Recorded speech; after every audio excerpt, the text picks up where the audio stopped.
నమస్తే welcome to reflection news. మీరు ఉంటున్న తిరుగుతున్న ప్రార్థనలు చేస్తున్న భూములు తమకే చెందుతాయంటూ వక్ఫ్ బోర్డులు పలు రాష్ట్రాలలో నోటీసులు పంపాయి। రైతులు హోటళ్లు కళాశాలలు ఉన్న భూములు తమకే సొంతమంటూ ఇప్పటికే నోటీసులను పంపారు వక్ఫ్ పెద్దలు। దీంతో దేశవ్యాప్తంగా ఆందోళనలు నెలకొన్నాయి। ఓవైపు తీవ్ర విమర్శలు వస్తున్నా కూడా మహారాష్ట్రలో వక్ఫ్ బోర్డు తీరు మారలేదు। లాతూర్లోని 103 మంది రైతుల భూములపై మహారాష్ట్ర వక్ఫ్ బోర్డు దావా వేసింది।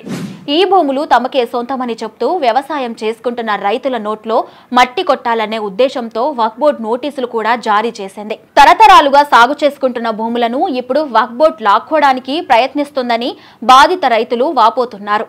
300 ఎకరాల భూమిపై కన్నేసిన వక్ఫ్ బోర్డు 103 మంది రైతులకు నోటీసులు జారీ చేసింది। ఛత్రపతి సంభాజీనగర్లోని మహారాష్ట్ర స్టేట్ వక్ఫ్ ట్రిబ్యునల్లో దావా వేశారు। లాతూర్లోని తాలేగావ్కు చెందిన రైతులు ఈ భూములను వెంటనే ఖాళీ చేయాలని వక్ఫ్ బోర్డు నోటీసులను పంపింది। భయాందోళనకు గురైన రైతులు తమ భూములను కాపాడుకునేందుకు ప్రభుత్వం అధికార యంత్రాంగం చుట్టూ తిరుగుతున్నారు। తమ సొంత భూమి ఇదని, ఇందులో వక్ఫ్ బోర్డు వాటా లేదని రైతులు చెప్తున్నారు। నిజాం కాలం నాటి ఈ భూములకు సంబంధించిన పత్రాలు తమ వద్ద ఉన్నాయని కొందరు గ్రామస్తులు చెప్పారు। ఓ రైతు హైదరాబాద్ గెజిట్ ను కూడా చూపించాడు।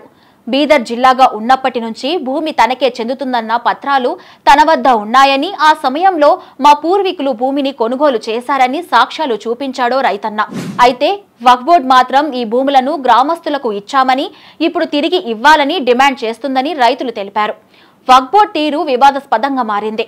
ఉత్తరప్రదేశ్ వక్ఫ్ బోర్డు వారణాసిలో ఉన్న ప్రసిద్ధ ఉదయ్ ప్రతాప్ కాలేజ్ కూడా తమకే సొంతమని చెబుతోంది। ఉదయ్ ప్రతాప్ కళాశాలను 115 సంవత్సరాల క్రితం 1909లో బింగాకి చెందిన రాజా ఉదయ్ ప్రతాప్ సింగ్ జుదేవ్ స్థాపించారు। తమిళనాడు వక్ఫ్ బోర్డు ఏకంగా తిరుచెందురై గ్రామం తమదేనంటూ దావా వేసింది। అక్కడ 1500 సంవత్సరాల పురాతన దేవాలయం ఉంది, కానీ వక్ఫ్ బోర్డు అది తన ఆస్తిగా ప్రకటించింది। కర్ణాటకలో వక్ఫ్ బోర్డు 1200 ఎకరాల భూమిని షా అమీనుద్దీన్ దర్గా భూమిగా చెప్తూ రైతులకు నోటీసులు పంపింది। ఇలా వేల కోట్ల విలువైన ఆస్తులు తమదేనంటూ వక్ఫ్ బోర్డు ప్రకటించడం దేశ ప్రజలకు ఆందోళన కలిగిస్తోంది।